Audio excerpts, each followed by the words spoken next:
Sudah menjadi kehendak Allah sejak zaman azali bahwa iblis dan bala tentaranya para setan, menjadi musuh manusia.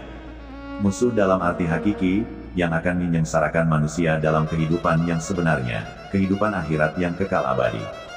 Tetapi dalam kehidupan dunia yang sementara ini, jika kita tidak waspada dan hati-hati, bisa jadi setan menjadi teman dan sahabat-sahabat kita yang sangat membantu, mendukung dan memudahkan kehidupan kita sehari-harinya. Baik setan dari kalangan jin ataupun manusia, baik dengan jalan yang nyata ataupun yang gaib. Tidak tanggung-tanggung, upaya setan untuk menyesatkan ini dilakukan hingga titik terakhir kehidupan manusia, yakni ketika sakaratul maut. Ketika manusia sedang menghadapi sakaratul maut, salah satu kesulitan atau kesakitan yang dihadapi adalah rasa haus yang tidak tertahankan sehingga seolah-olah membakar hati. Tidak hanya rasa haus secara fisik, tetapi bisa juga yang bersifat gaib. Mungkin orang-orang yang menjaga di sekitarnya telah memberinya minuman, tetapi rasa haus tidak serta-merta hilang.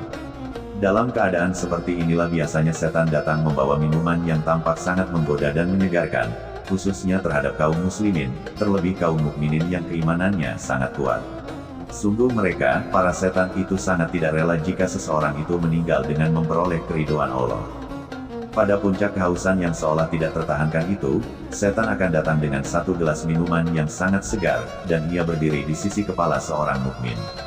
Sang mukmin yang tidak menyadari kalau ia adalah setan, akan berkata, "Berilah aku air itu." Setan berkata, "Baiklah, tetapi katakan terlebih dahulu bahwa dunia ini tidak ada yang menciptakan, maka aku akan memberikan air ini kepadamu." Dalam riwayat lain disebutkan, setan akan berkata, "Tinggalkanlah agamamu ini, dan katakan bahwa Tuhan itu ada dua, maka engkau akan selamat dari kepedihan sakaratul maut ini." Jika ia mempunyai keimanan yang cukup kokoh, ia akan menyadari kalau sosok pembawa air itu adalah setan, maka ia akan berpaling.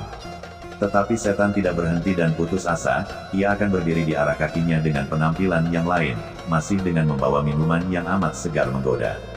Sang mukmin yang masih dilanda kehausan akan berkata kepadanya, "Berilah aku minuman itu."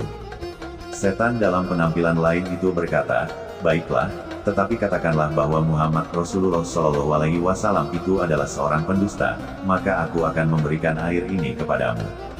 Setelah mendengar jawaban seperti itu, sang mukmin akan menyadari kalau setan tidak akan berhenti menggodanya hingga terlepas imannya.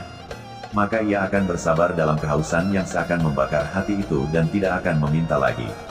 Ia akan menyibukkan diri dengan mengingat Allah, memohon pertolongan dan keselamatan dari sisinya.